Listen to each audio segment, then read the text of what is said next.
Good morning students. आज अपन देखेंगे business का chapter 6 social responsibilities and of business and business ethics. तो पहले सोशल रिस्पॉन्सिबिलिटी क्या होती है देखते हैं। A business is a part of society. Business society का ही एक पार्ट है। So a business enterprises should do business and earn money in ways that fulfil the aspirations of the society. तो बिजनेस को ऐसे ही काम करना चाहिए और मना नहीं करना चाहिए जिससे कि सोसाइटी की उम्मीदें भी फुलफिल हो पाए। ठीक है। The social responsibility relates to the voluntary efforts. तो इसका मतलब सोशल रिस्पॉन्सिबिलिटी क्या हो गई, एक वॉलंटरी एफर्ट हो गया। वॉलंटरी मतलब जो आप जानबूझ के काम करते हो, एफर्ट्स लगाते हो on the part of the businessman. किसकी तरफ से कंट्रीब्यूशन हो रहा है, बिजनेसमैन की तरफ से कंट्रीब्यूशन हो रहा है सोशल वेलबींग के लिए। The businessman make uses of resources. Businessman किसका यूज करता है, रिसोर्सेज का, ऑफ सोसाइटी, सोसाइटी के रिसोर्सेज का। मनी अर्न करता है उसके मेंबर्स से, सोसाइटी के ही मेंबर्स से। मतलब आप अगर कोई प्रोडक्ट बना रहे हो तो सोसाइटी ही खरीदेगी, अगर लोग नहीं खरीदेंगे तो आप फिर क्या अर्न करोगे। तो इसीलिए आपका प्रोडक्ट हेल्दी होना चाहिए और लोगों को अफोर्डेबल होना चाहिए ताकि आप सोसाइटी की तरफ भी अपनी जिम्मेदारियां पूरी कर पाओ। So they must do something for the society. आपको सोसाइटी के लिए भी कुछ करना चाहिए। तो कुछ आर्ग्यूमेंट्स इसके फेवर में और कुछ अगेंस्ट में है।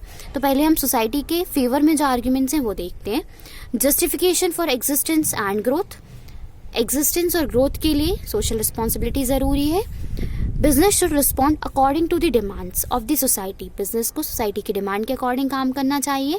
To survive and grow in society for long run, ताकि वो लॉन्ग रन में सोसाइटी में बढ़ पाए और सर्वाइव कर पाए। Business must provide continuous service to the society. इसके लिए बिजनेस को कंटिन्यूसली सोसाइटी को सर्विस देते रहना चाहिए। Is it clear? Okay, next देखते हैं long term interest of the firm. Firm का long term interest. A firm can improve its image. Firm अपनी इमेज बदल सकती है, सुधार सकती है और गुडविल बना सकती है लॉन्ग रन में। When it's highest goal is to serve the society. लेकिन जब उसका सबसे बड़ा गोल क्या होगा, सोसाइटी को सर्व करना, सोसाइटी के लिए काम करना। Avoidance of government regulation. Business can avoid the problem of government. Government की प्रॉब्लम्स और रेगुलेशंस का अवॉइड कर सकते हो जब आप अपनी मर्जी से सोशल रिस्पॉन्सिबिलिटी फॉलो करोगे। तो गवर्नमेंट की कोई भी बाउंडेशन हमारे ऊपर नहीं रहती कि आपको सामाजिक जिम्मेदारियां पूरी करनी है, कोई भी रूल्स हमें फॉलो करने की आवश्यकता नहीं होती। Availability of resources with business. Business has valuable financial and human resources. Business के पास बहुत सारे ह्यूमन और फाइनेंशियल रिसोर्सेज होते हैं जो कि बहुत कीमती होते हैं। Which can be effectively used for solving problems of the society. जिनका हम अच्छे से उपयोग कर सकते हैं सोसाइटी की प्रॉब्लम यूज करने के लिए। Contribution to social problems. Social problems के लिए क्या कंट्रीब्यूशन हो सकता है। Some of the social problems have been created by business firms themselves. कुछ प्रॉब्लम्स बिजनेस फर्म अपने आप ही क्रिएट कर लेती हैं, जैसे कि पॉल्यूशन हुआ, अनसेफ वर्क प्लेस क्रिएट करना, मतलब जहाँ पे लोग काम कर रहे हैं वो सेफ नहीं है आपके लिए। डिस्क्रिमिनेशन, आप जेंडर के बेस पर डिस्क्रिमिनेशन कर रहे हो, कास्ट, कलर के बेसिस पर डिस्क्रिमिनेशन एंड सो ऑन, बहुत सारी चीज़ें होती है। Therefore it is the moral obligation of business. तो ये सबसे बड़ी मोरल जिम्मेदारी होती है बिजनेस की टू सॉल्व सच प्रॉब्लम्स, कि आप ऐसी प्रॉब्लम्स को सॉल्व करें। ठीक है। Argument against social responsibility. अगर किसी चीज़ का कोई फेवर करता है तो कोई ना कोई उसके अगेंस्ट में भी रहता है। तो सिमिलरली सोशल रिस्पॉन्सिबिलिटी के अगेंस्ट भी कुछ आर्ग्यूमेंट्स हैं, जैसे कि प्रॉफिट मोटिव। अब business and economic entity. Business क्या है, एक इकोनॉमिक एंटिटी है। आप बिजनेस कर रहे हो तो आप समाज सेवा तो कर नहीं रहे हो। आपका उद्देश्य क्या है कि आपको ज़्यादा से ज़्यादा प्रॉफिट अर्न करना है। That is guided by profit motive. हम करते ही सिर्फ प्रॉफिट मोटिव से। It should not based it energies and resources to fulfilling social responsibility. तो हमारे रिसोर्सेज और हमारी एनर्जी को सोशल रिस्पॉन्सिबिलिटी फुलफिल करने में बर्बाद नहीं करने चाहिए। Okay. Next, burden on consumers. Involvement of business and social responsibility involve a lot of expenditure. जब आप बिजनेस को सोशल रिस्पॉन्सिबिलिटी में ले आते हो तो साथ में बहुत सारा खर्चा भी आ जाता है, जो कि अल्टीमेटली कौन बॉर्न करता है, हमारे कंज्यूमर या कस्टमर। क्योंकि जो भी खर्चा हमारा लगता है उसको हम किस में, हमारे प्रोडक्ट की कॉस्ट में जोड़ के बेच देते हैं। तो वो बियर किसको करना पड़ता है, अल्टीमेटली हमारे कस्टमर्स को ही। Lack of social skills. The business firm and managers have the skills. Business firm और मैनेजर्स के बीच में स्किल होती है कि वो बिजनेस ऑपरेशंस को अच्छे से हैंडल कर सकते हैं, लेकिन वो सोशल प्रॉब्लम को टैकल करने में, उनको हैंडल करने में एक्सपर्ट नहीं होते हैं। Lack of public support. Generally public does not like business involvement. Public को बिजनेस इन्वॉल्वमेंट पसंद नहीं आता है कि बिजनेस इन्वॉल्वमेंट उनकी सोशल प्रॉब्लम में इंटरफेयर करे। Therefore business can not fulfil social responsibility. तो बिजनेस सोशल रिस्पॉन्सिबिलिटी फुलफिल नहीं कर सकती। क्यों? क्योंकि पब्लिक का कॉन्फिडेंस और उन पे कॉपरेशन कम है, लोग उनके साथ कॉपरेट नहीं कर रहे हैं। ये थे अगेंस्ट में आर्ग्यूमेंट। ठीक है। तो अब इससे एक बात में आपको कन्फ्यूजन हो सकती है कि हमें सोशल रिस्पॉन्सिबिलिटी फॉलो करनी चाहिए या नहीं करनी चाहिए। तो इसके लिए आपको सोशल रिस्पॉन्सिबिलिटी फॉलो करनी पड़ती है, बिकॉज ये गवर्नमेंट का ही नॉर्म्स है कि हर बिजनेस की समाज के प्रति भी कोई जिम्मेदारी होती है, क्योंकि आप जो भी अर्न कर रहे हैं वो सोसाइटी से ही आपको मिल रहा है। Okay, now social responsibility toward different interest group. अलग अलग इंटरेस्ट ग्रुप हैं तो उन सबके प्रति आपकी अलग अलग जिम्मेदारियां हैं। तो जैसे कि शेयर होल्डर और ओनर की तरफ आपकी जिम्मेदारी है, वर्कर्स और एम्प्लॉयज़, कंज्यूमर्स, गवर्नमेंट, कम्युनिटी, इन सब के प्रति आपकी जिम्मेदारी है। तो हम सबको एक एक करके पढ़ते हैं अब, ठीक है। तो पहले देखते हैं responsibility towards share holder. Share holder के प्रति क्या जिम्मेदारी होती है? To ensure a fair and regular return on the investment of share holder.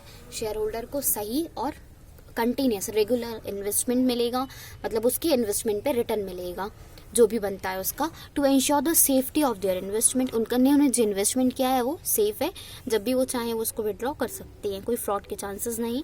To strengthen financial position of the company, company की फाइनेंशियल पोजीशन को मजबूत करना, बढ़ाना।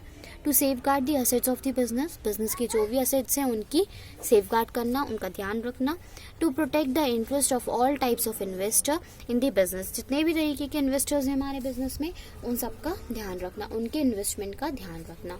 ये हो गई शेयर होल्डर की तरफ जिम्मेदारी। अब जो हमारे यहाँ पे काम कर रहे हैं वर्कर्स, उनकी तरफ क्या जिम्मेदारी होती है? तो providing fair compensation and benefits, अगर उनको कोई लॉस हो रहा है तो उसका सही कंपनसेशन देना और सही तरीके के बेनिफिट्स उनको मिलना।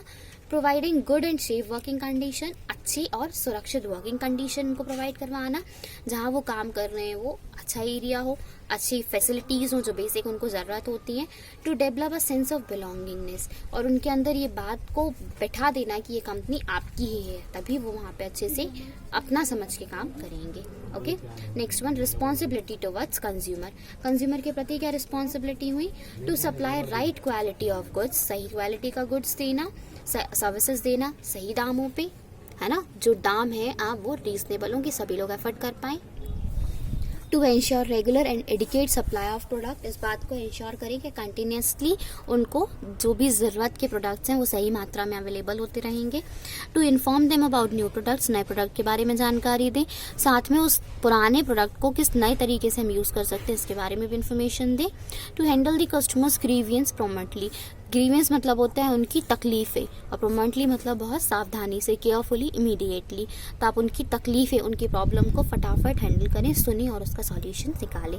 ये हो गई हमारे कस्टमर की तरफ जिम्मेदारी।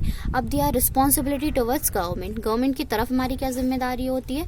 टू पे टैक्सेस ऑनेस्टली, ईमानदारी से आप टैक्सेस पे करें। To observe rules laid down by the government, government ने जो भी रूल्स बनाए हैं आपके व्यापार को लेकर उसको फॉलो करें।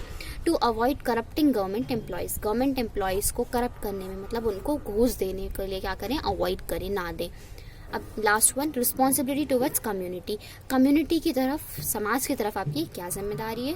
To make available opportunities for employment, अच्छी एम्प्लॉयमेंट अपॉर्चुनिटीज़ क्रिएट करवाएं। To avoid polluting the environment, environment को पॉल्यूट ना करें, प्रदूषण ना फैलाएं। To uplift the weaker section of the society, हमारी सोसाइटी के जो कमज़ोर सेक्शन है उनके अपलिफ्टमेंट मतलब होता है उनको ऊपर उठाने के लिए आप कोशिश करें, प्रोग्राम्स बनाएं। Is it clear? Next one business and environment protection, है ना। इन्वायरमेंटल प्रोटेक्शन क्या होता है? तो सबसे पहले इन्वायरमेंट देखते हैं हम। Both natural and man made surroundings, natural भी और मैन मेड सराउंडिंग दोनों ही क्या होते हैं? इन्वायरमेंट में आते हैं। जैसे एयर, लैंड, वाटर, ये मैन मेड हो गए, सॉरी ये क्या हो गए? नेचुरल्स हो गए। और मैन मेड क्या हो जाएंगे? Cultural, heritage, social economic institution and people, ये सब क्या हो जाएंगे? मैन मेड हो जाएंगे। तो दोनों को मिला के जो एक इन्वायरमेंट, एटमॉस्फेयर, वातावरण क्रिएट होता है उसको हम बोलते हैं इन्वायरमेंट, ठीक है। अब इन्वायरमेंट पॉल्यूशन क्या होता है? तो it means injection of harmful substances लेके आना किसमें? हमारे इन्वायरमेंट में। ऐसी चीज़ों को क्रिएट करना जिससे हमारे इन्वायरमेंट को बुरा असर होगा। The greatest problem of that industries and businessman are creating is that of pollution. तो बहुत सारी प्रॉब्लम है हमारी इंडस्ट्रीज और बिजनेसमैन की कि वो पॉल्यूशन क्रिएट करते हैं, जैसे कि जिसको हम किस नाम से जानते हैं? इंडस्ट्रियल पॉल्यूशन के नाम से जानते हैं। जब आप बड़े बड़े इंडस्ट्रीज बनाते हो, उनमें प्रोडक्शन करते हो, तो क्या होता है? बहुत सारा पॉल्यूशन भी क्रिएट होता है, वेस्ट मटेरियल भी क्रिएट होता है, उसको आप रिवर में डंप करते हो, धुआं निकलता है, हवा में जाता है। तो इससे भी जो पॉल्यूशन क्रिएट हुआ ये इंडस्ट्रियल पॉल्यूशन में जाता है पूरा। अब पॉल्यूशन के कॉजेज बहुत सारे हो सकते हैं। तो पहला एयर पॉल्यूशन। एयर पॉल्यूशन किस कारण से होता है? ड्यू टू स्मोक, धुएं से, chemical emitted by factories, factories ने केमिकल्स चलाए हैं, उनका धुआं निकल रहा है, और व्हीकल्स की धुएं से, इस वजह से होता है एयर पॉल्यूशन। वाटर पॉल्यूशन क्यों होता है? ड्यू टू केमिकल्स, केमिकल्स की वजह से। Waste dumped into the river, chemical waste और जो खराब सामान था वो आपने रिवर में, स्ट्रीम्स में, लेक्स में डंप किया, डंप मतलब उसमें डाला, इस वजह से वाटर पॉल्यूशन होता है। लैंड पॉल्यूशन क्यों होता है? Due to dumping the garbage and toxic waste which affect the fertility of land. आपने डंप किया है गार्बेज को, और टॉक्सिक मतलब खराब, जिसमें बहुत सारे केमिकल्स, गैसेज हैं, उस वेस्ट को आपने लैंड पे डंप किया, और जिस वजह से उस लैंड की फर्टिलिटी मतलब उपजाऊ, फिर उस लैंड से आप कुछ भी उपज नहीं कर सकते, तो इससे हमारा लैंड पॉल्यूशन क्रिएट होता है। Okay, next one, noise pollution. Noise pollution can be responsible for many diseases. Noise pollution बहुत सारी डिसीजेस के लिए जिम्मेदार हो सकता है, जैसे कि आपने सुनने की शक्ति खो दी, आपका बिहेवियर बहुत वायलेंट हो गए, चिड़चिड़े हो गए हो, आप गुस्से में रहते हो, या फिर मेंटल डिसऑर्डर, कई तरीके की दिमागी बीमारियां हो सकती हैं। ठीक है, अब need for pollution control. Pollution control की हमें आवश्यकता क्यों है? तो पहला, टू एंश्योर हेल्दी लाइफ, लोगों की लाइफ हेल्दी रहे। Pollution control is must to keep a check of these diseases. हमें डिसीजेस को ध्यान में रखना होगा कि हमारे पॉल्यूशन की वजह से ये सारे डिसीजेस हो रहे हैं, दैट्स वाई हमें पॉल्यूशन कंट्रोल करना ज़रूरी है, तभी लोग हेल्दी लाइफ जी सकते हैं। टू एंश्योर सेफ्टी, सुरक्षा का ध्यान रखना होगा। सुरक्षा का ध्यान इसलिए, आप एयर पॉल्यूशन कर रहे हो, लोग सांस नहीं ले पा रहे हैं अच्छे से, हमारे पेट सूख जाते हैं, अच्छा ऑक्सीजन प्रोवाइड नहीं हो रहा है, तो हमें हमारी सुरक्षा का ध्यान भी रखना है। इकोनॉमिक लॉसेस, बहुत सारी इकोनॉमिक लॉसेस भी हो रहे हैं। क्या हो रहा है? आप धुआं छोड़ रहे हो, रिवर गंदी कर रहे हो, तो हमारे जो इकोनॉमिक, गवर्नमेंट के जो पैसे हैं वो रिवर साफ करने में खर्च हो रहे हैं। अगर हम वो गंदाई नहीं करेंगे तो वहाँ पे हमारा कोई इन्वेस्टमेंट भी नहीं होगा, उस पैसे का हम कहीं और सही तरीके से यूजेस कर सकते हैं। इम्प्रूव्ड पब्लिक इमेज, अगर आप पॉल्यूशन को कंट्रोल करेंगे तो आपकी जो पब्लिक के सामने इमेज बनी हुई है, आपकी प्रोडक्ट की जो इमेज है वो अच्छी रहेगी, और आप जब लेस प्रोडक्शन, पॉल्यूशन क्रिएट करने वाले प्रोडक्ट बनाओगे या टेक्निक्स यूज़ करोगे तो इससे मार्केट में आपकी रेपुटेशन भी डिफर रहेगी। ठीक है, next one, role of business environmental protection. Business में इन्वायरमेंटल प्रोटेक्शन का क्या रोल है? तो पहला, इको फ्रेंडली एंड क्लीन और low waste technology should be use. Eco friendly, जो हमारी इकोनॉमिक के लिए सही हो, क्लीन हो और कम वेस्ट क्रिएट करती हो, ऐसी टेक्नोलॉजीज को यूज करना चाहिए। किसके लिए? इंडस्ट्री ऑर्गेनाइजेशन ने। Industrial waste should be recycled as far as possible, जिस हद तक पॉसिबल हो इंडस्ट्रियल वेस्ट को रिसाइकल करना चाहिए, मतलब ऐसा बनाना चाहिए कि दोबारा से उपयोग हो पाए। Plant and machinery should be modernize to the minimize pollution. Plant और मशीनरी मॉडर्नाइज होनी चाहिए ताकि पॉल्यूशन कम हो, जितनी मॉडर्नाइज मशीन होंगी उतना ही कम पॉल्यूशन होगा हमारा। Next one, the business houses should comply with the laws and regulations enacted for prevention pollution. Business houses को वो सभी लॉ और रेगुलेशंस फॉलो करने चाहिए जो पॉल्यूशन प्रिवेंट करने के लिए बनाए गए हैं। Positive step should be taken to save environment, सही स्टेप लेने चाहिए अपने इन्वायरमेंट को बचाने के लिए, जिसमें इंक्लूड है प्लांटेशन ट्री का, रिवर्स को साफ करना, पॉन्ड्स को साफ करना and so on. Okay, next one, business ethics. Business ethics क्या होते हैं? Refers to the moral value. Business ethics मतलब होता है मॉरल वैल्यू, कि हम ये करेंगे नहीं करेंगे, कुछ भी हो जाए हम ये काम तो नहीं करेंगे, हमारी वैल्यूज। और standards, norms which govern the activities of businessman, ऐसे स्टैंडर्ड और नॉर्म्स जिससे बिजनेसमैन की सारी एक्टिविटीज होती हैं। Ethics defined what is right. Ethic क्या बताते हैं, क्या सही है और क्या गलत है। By ethic we mean, ethic मतलब the business practices which are desirable for the point of view of society, ऐसी बिजनेस एक्टिविटी जो सोसाइटी पॉइंट ऑफ व्यू से जरूरी है। The purpose of business ethic is to guide the manager. Business ethic का उद्देश्य क्या है? Manager और एम्प्लॉय को गाइड करना कि आपको कैसे अपने काम को परफॉर्म करना है। ठीक है, तो बिजनेस एथिक्स के कुछ एलिमेंट्स दिए हैं। तो पहला, top management commitment. Top management commitment में क्या होता है? The CEO and the higher chief executive officer, और जो भी हायर लेवल के मैनेजर होते हैं वो सब कमिटेड होते हैं इथिकल नॉर्म से कि हम कैसे बिहेव करेंगे।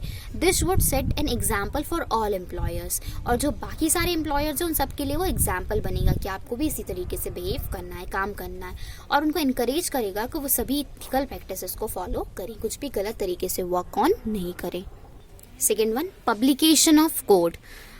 Code of ethics is a formal written document. Code of ethics क्या है? एक फॉर्मल रिटन डॉक्यूमेंट्स है ऑफ प्रिंसिपल्स, जिसमें हमने प्रिंसिपल्स, वैल्यूज, हमारे standards that guide firm action, जो कि फर्म एक्शन को गाइड करेगा. इट मे कवर एरियाज, जिसमें क्या क्या हो सकता है कि हमारी ऑनेस्टी, हमारे प्रोडक्ट की क्वालिटी, हमारा बिहेवियर क्या होगा and etcetera. Next one, establishment of compliance mechanism. A suitable mechanism should be developed to comply with the ethical standard of the enterprise. हमें एक सही तरीके का मैकेनिज्म बनाना चाहिए जिससे कि एथिकल स्टैंडर्ड को हम फॉलो करवा पाएँ किसी भी एंटरप्राइज से. The mechanism should be properly communicated. Her mechanism को प्रॉपरली कम्युनिकेट होना चाहिए सभी ऑर्गेनाइजेशंस में, ताकि उनको ये बात क्लियर हो कि कैसे हमें वर्क ऑन करना है. Next one, employee involvement. It is an employees of the lower levels. ये किसके लिए होता है? लोअर लेवल के एम्प्लॉय के लिए होता है. हु इम्प्लीमेंट एथिकल प्रिंसिपल्स, जो एथिकल प्रिंसिपल्स को फॉलो करते हैं, है ना. ऊपर वालों ने तो बना दिया, इम्प्लीमेंट कौन करता है? Lower level. So they must be involve in the process of developing ethical code. तो जब आप एथिकल कोड्स बनाएं तो इस सब में हमारे लोअर लेवल के लोगों को भी इंक्लूड करें. Measuring results. Although it is difficult to measure the ethical results. जानते हैं हम कि एथिकल रिजल्ट मेजर करना थोड़ा डिफिकल्ट है, but it must be verified. लेकिन उसको वेरीफाई भी करना चाहिए और ऑडिट भी करना चाहिए. दैट है वर्क.